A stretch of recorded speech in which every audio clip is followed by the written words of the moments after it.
Hello नमस्कार साथियों, स्वागत है आप सभी का सीखने की इस नए श्रृंखला में। तो जैसा कि आपको पता है कि हम लोग सीख रहे हैं मैथमेटिक्स अर्थात गणित, जो वर्ग 9वां का है। उसका हम लोग कर रहे हैं अध्याय संख्या 2, जिसका नाम है बहुपद अर्थात पोलिनोमियल। तो आज जो हम लोग करने वाले हैं इसका भाग संख्या 3 करने वाले हैं। इससे पहले हम लोग भाग संख्या 1 और 2 कर चुके हैं।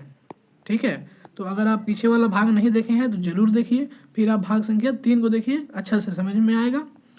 तो अभी हम लोग बहुपद में आपको बता दें कि अभी हम लोग की चर्चा कहाँ तक हुई थी।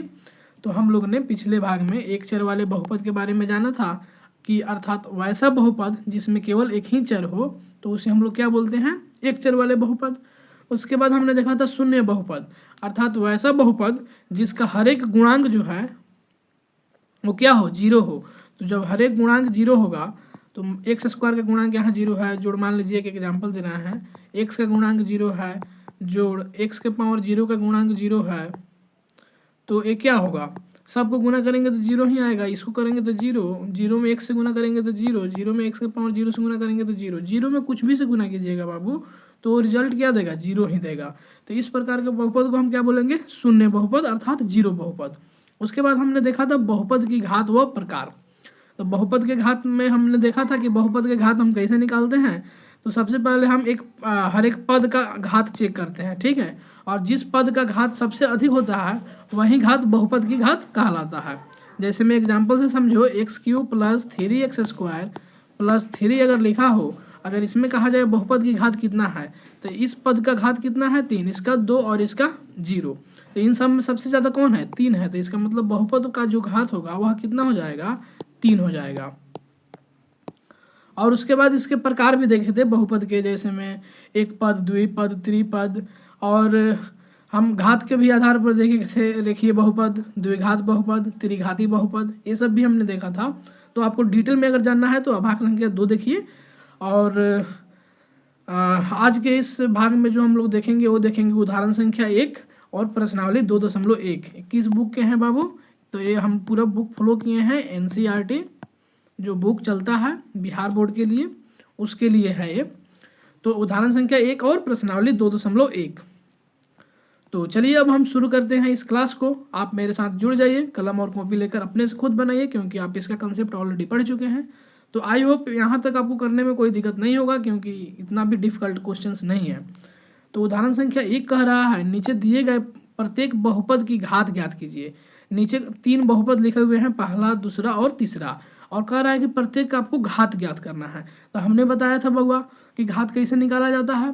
तो देखो यहाँ क्या लिखल है, एक्स के पावर 5 घटाओ एक्स के पावर 4 जोड़ 3। तो देखो हर एक पद का पहले घात देखो, तो हर एक पद में इसका घात कितना है, 5 है, इसका घात 4 है, इसका घात कुछ नहीं है, कि मतलब एक्स का पावर 0 है, तो इसका घात कितना है, 0 है। इन सब में सबसे बड़ा कौन है भैया, तो इन सब में सबसे बड़ा है 5। इसका मतलब है कि इस सवाल का जो आंसर होगा वो कितना हो जाएगा, घात कितना आएगा, 5। चलिए अब दूसरा सवाल देखते हैं, कितना आसान है, 2 - y² - y³ प्लस 2y के पावर 8।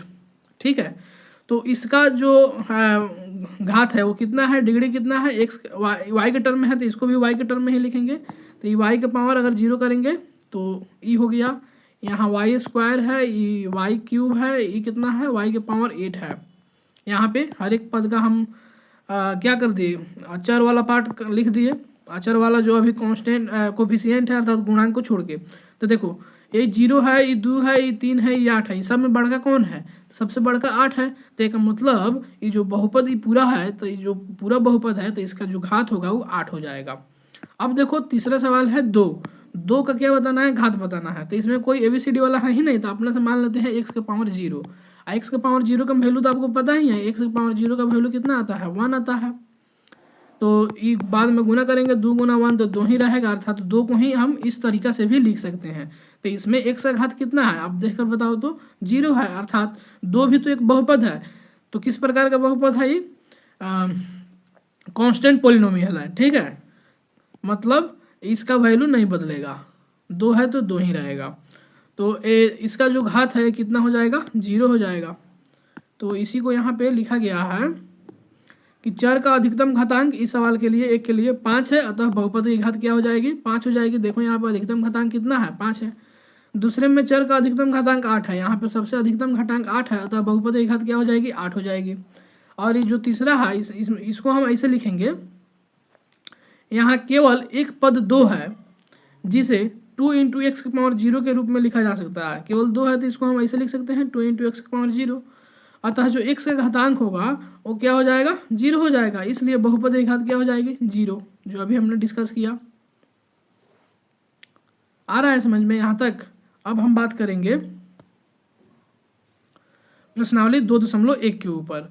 तो हमारा पहला सवाल है, बोल रहा है निम्नलिखित व्यंजकों में कौन कौन एक चर में बहुपद हैं और कौन कौन नहीं है, कारण सहित अपने उत्तर की पुष्टि कीजिए। ठीक है, या उत्तर दीजिए। निम्नलिखित व्यंजकों में कौन कौन एक चर में बहुपद है और कौन कौन नहीं है। एक चर मतलब उसमें केवल एक ही चर होना चाहिए, अर्थात या तो x होगा, नहीं तो केवल y होगा, नहीं तो केवल t होगा, मतलब ABCD वाले में से कोई एक आएगा तो एक मतलब वो में एक चर है। अगर बहुपद नहीं है, इनमें हमको ये भी चेक करना पड़ेगा कि बहुपद का परिभाषा लागू हो रहा है कि नहीं लागू हो रहा है। ठीक है, तो हमें सावधान होकर ये चेक करना पड़ेगा। तो चलिए, मेरा पहला सवाल है 4x² माइनस 3x प्लस 7 को हम जांच करते हैं। तो 4x² माइनस 3x प्लस 7 है, तो इसमें हम केवल एक ही x दिख रहा है। ठीक है, तो इसका मतलब ये एक चर वाला बहुपद है। इससे पहले हम बहुपद की पहचान करेंगे, तो सब चर का पावर चेक करेंगे, जो घात है उसको हम चेक करेंगे कि कोई निगेटिव तो नहीं है। तो यहाँ पे हम चेक कर रहे हैं तो 2 है, यहाँ पर 1 है, यहाँ पे 7 के साथ कुछ नहीं है, मैंने 0 है, मतलब सभी के सभी पॉजिटिव्स हैं। इसका मतलब ये हुआ कि ये बहुपद के नियमों का क्या कर रहा है, पालन कर रहा है। और कोफिशिएंट यहाँ पे 4 है, 3 है, -3 है और 7 है। इसका मतलब इसका गुणांक जो है रियल नंबर है, और जो चर के घात हैं वो क्या है, धनात्मक पूर्णांक है। इसका मतलब ये हुआ कि ये बहुपद के परिभाषा को सेटिस्फाई कर रहा है, बहुपद के परिभाषा को पालन कर रहा है। इसका मतलब ये बहुपद है। और इसमें कितने चर हैं, तो एक ही चर है, वो क्या है x है। तो यहाँ तक आपको समझ में आया होगा। आप देखिए यहाँ पर लिखा हुआ है कि 4x² माइनस 3x प्लस 7, यह एक चर x में क्या है, बहुपद है। हमारा दूसरा सवाल क्या है भैया, जरा एक बार देख लें, y² प्लस √2। तो y² प्लस √2 को हम ऐसे भी लिख सकते हैं, y² प्लस √2 सेम है। तो यह एक क्या है, चर में, यह एक चर में बहुपद है। यहाँ पे जो चर है वो क्या है, y है, इसका पावर जो है 2 है, √2 में कुछ नहीं है, इसका मतलब y का पावर 0 है। आ रहा है समझ में। तो यह एक चर में बहुपद है। तो यहाँ तक आपको समझ में आया होगा। अब देखिए सी नंबर जो है हमारा सवाल, वो बोल रहा है कि 3 इंटू √t प्लस √2t।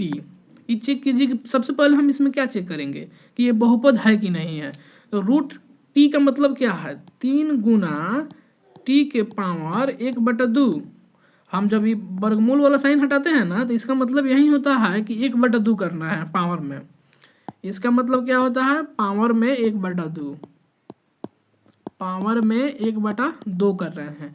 तो देखो ये रूट वाला साइन हटाए, पावर में 1/2 जोड़, ये कितना हो जाएगा, √2 इंटू फिर रूट दोनों पर ना है, 2 पर भी है, t पर भी है, तो √2 वाला लिख दिए और √t को ऐसे लिख रहे हैं, t के पावर 1/2। अब जरा ध्यान लगाओ, इसमें ध्यान दो कि हमने बहुपद की परिभाषा में क्या पढ़ा था कि जो चर होगा उसका पावर जो है धनात्मक पूर्णांक होना चाहिए। लेकिन यहाँ पर अगर आप ध्यान से देखोगे तो ये धनात्मक पूर्णांक नहीं है, धनात्मक संख्या तो है लेकिन धनात्मक पूर्णांक नहीं है। पूर्णांक मतलब पूरा पूरा अंक होना चाहिए। ये तो 1/2 है, मतलब आधा है, मतलब 0 पॉइंट क्या है, 5 है। तो ये पूरा पूरा अंक नहीं है। पूर्णांक में क्या आता है, +-1 +-2, 0 भी आता है, और +-3 ऐसे ही आगे जाएगा। लेकिन इसमें से हमें केवल धनात्मक पूर्णांक चाहिए, तो क्या आएगा, 0 1 2 3 4 5 6। मतलब हम सिंपल कहें तो पूर्ण संख्या।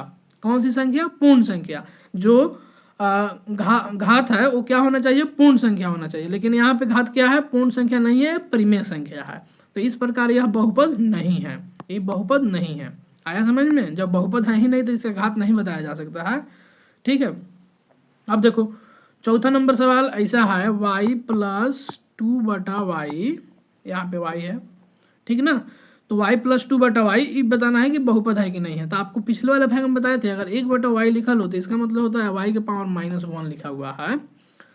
तो ये देखो इसको ऐसे लिख सकते हैं वाई प्लस ये 2 है तो 2 लिख देते हैं इंटू 1/y जोड़, फिर 2 में 1/y से गुना करेंगे तो 2/y आ जाएगा। ये हो जाएगा y प्लस 2 गुना y के इन्वर्स अर्थात y का पावर -1, इसी को y इन्वर्स भी बोलते हैं। ठीक है, तो y प्लस 2y इन्वर्स मैंने y जोड़ 2 y जो है विलोम है मैंने 1/y है। ठीक है, तो देखो इसके पावर में कितना आ गया -1 आ गया, तो -1 पूर्ण संख्या तो नहीं है, तो इस प्रकार ये क्या होगा हमारा, ये बहुपद नहीं होगा, गलत हो जाएगा।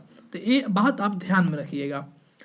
अब हमारे पास तीसरा पांचवा नंबर जो है वो है x के पावर 10 जोड़ y के पावर 8 जोड़ t के पावर 50। तो इसमें बताना है कि एक चर वाला बहुपद है कि नहीं है। तो जब आप इसको देखिएगा तो x भी चर है, y भी दूसरा चर है और t तीसरा चर है, अर्थात ये 3 चर वाला बहुपद है।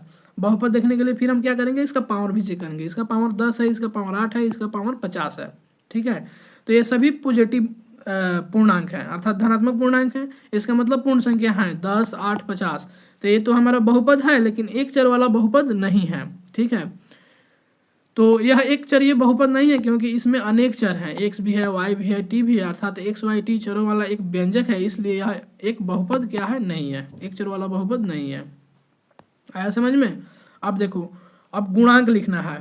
निम्नलिखित में से प्रत्येक में x² का गुणांक लिखिए। तो आपको बताया तो गुणांक क्या होता है, जो किसी भी चर के आगे गुणा में लिखा हुआ रहता है, जो अंक वही क्या होता है, गुणांक। गुणा अंक का मतलब हुआ, इसको जब हम संधि विच्छेद करेंगे तो क्या आएगा, गुणा प्लस अंक।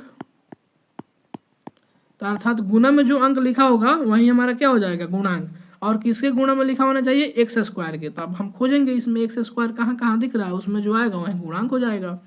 तो जो पहला एग्जाम्पल है देखिए, 2 + x² + x। तो यहाँ पे ही हमारा टर्म x² मिल गया ना। तो इसमें अब खोजेंगे कथी से गुना किया गया है, कौन संख्या से।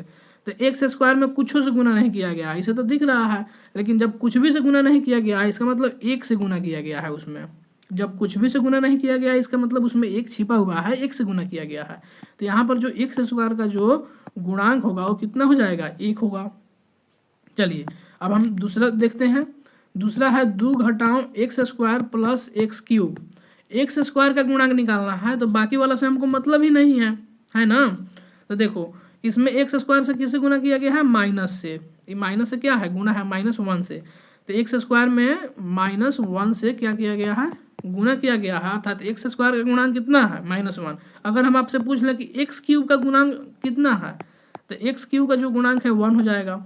अगर हम आपसे पूछ ले x का गुणांक कितना है, तो x वाला तो इसमें टर्म है ही नहीं, तो इसका मतलब हम ऐसे लिख सकते हैं 0 × x जोड़ करके। हम तो जीरो जोड़ सकते हैं किसी भी एक्सप्रेशन में, तो 0 × x। तो देखो x का पावर 1 आ गया, इतना ही चाहिए। और इसमें क्या गुणा में किया गया है, 0। तो x का जो गुणांक है वो क्या है, इसमें 0 है, ध्यान दीजिएगा। अगर हम आपसे पूछे 2 का गुणांक क्या है, तो 2 को हम ऐसे लिख सकते हैं ना, 2 × x के पावर 0, अर्थात 2 × x के पावर 0, इसका वैल्यू 1 होता है, तो ये हो जाएगा 2 × 1 माने 2। तो देखो x के पावर 0 का गुणांक क्या होगा, 2। यहाँ पे आप थोड़ा सा सुधार कीजिए, ये जो x का पावर 0 का अगर हमें बताना रहेगा गुणांक, तो ये क्या हो जाएगा, 2। x का गुणांक क्या है, x का गुणांक है 0, x के पावर 0 का गुणांक है 2, और x² का गुणांक है -1। x³ का गुणांक कितना है, +1। आया समझ में। तो ऐसे ही हमको बताना है, लेकिन सवाल के अनुसार केवल x² बताना है, ये सब हम अपने से बता रहे थे। तीसरा है कि π/2 x² + x। तो देखो π/2 x² + x, तो इसमें x² दिख रहा है, इससे पहले किससे गुना किया गया है, π/2 से। तो ये π/2 ही हमारा क्या हो जाएगा, इसका गुणांक हो जाएगा, x² का गुणांक। अब हम चौथे सवाल की तरफ बढ़ते हैं। तो देखो चौथे सवाल में √2 × x - 1, और इसमें x² का गुणांक बताना है, लेकिन इसमें x² का टर्म दिख ही नहीं रहा है, x का पावर 1 वाला केवल टर्म दिख रहा है। तो हम अपने से क्या करते हैं, जोड़ देते हैं 0 × x² करके, क्योंकि 0 में जब x² 0 से कुछ भी से गुना करेंगे तो 0 हो जाएगा, और 0 तो किसी में भी जोड़ सकते हैं या घटा भी सकते हैं। तो जो x² आ गया ना यहाँ पे टर्म, तो इसका गुणांक कितना है, किससे गुना हुआ है, 0 से। तो इसका जो गुणांक होगा वो कितना हो जाएगा बाबू, वो हो जाएगा 0। तो चौथा वाला में गुणांक हो जाएगा 0।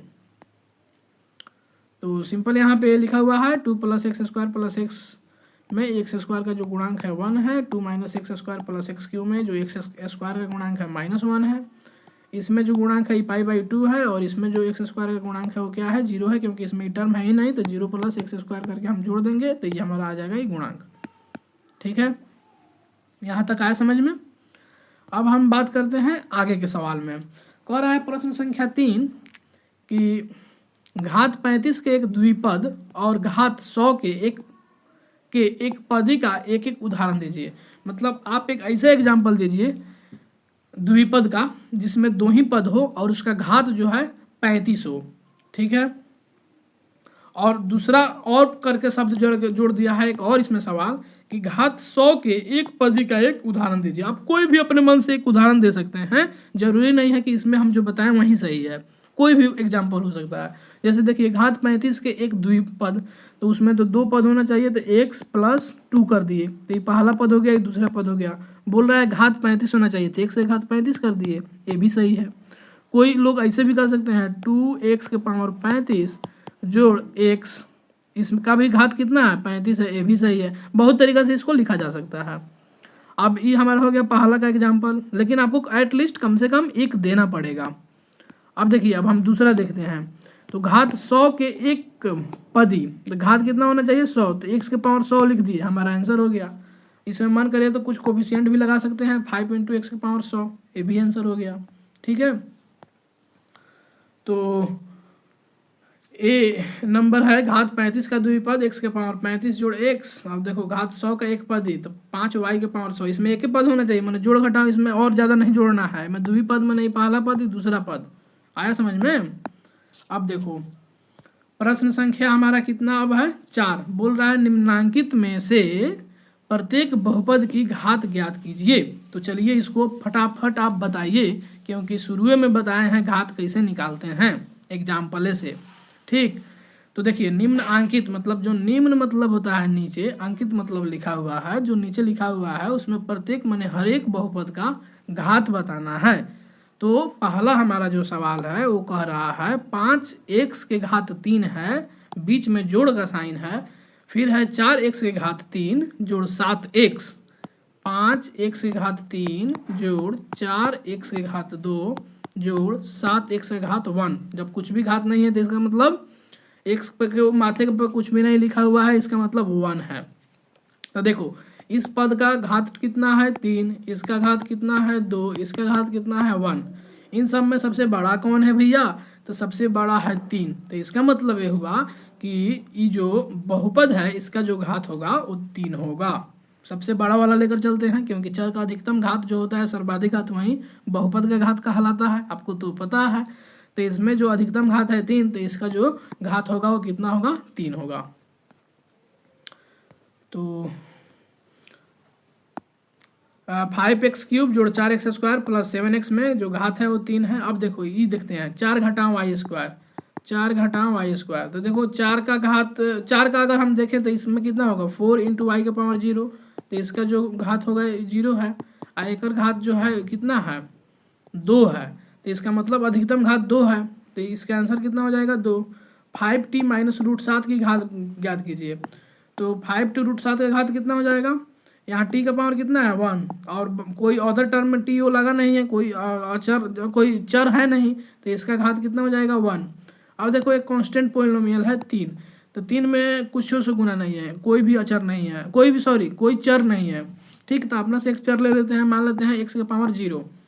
ठीक है, तो देखो 3.x⁻0, इसको जब हल करेंगे तो क्या आएगा 3 × x⁻0 का वैल्यू 1 माने 3। तो 3 को ऐसे भी लिख सकते हैं। तो इसमें जो आ रहा है ये x, इसका घात कितना है 0 है, तो घात ये जो बहुपद है इसका, इसमें घात जो बहुपद है घात है वो 0 है। आया समझ में।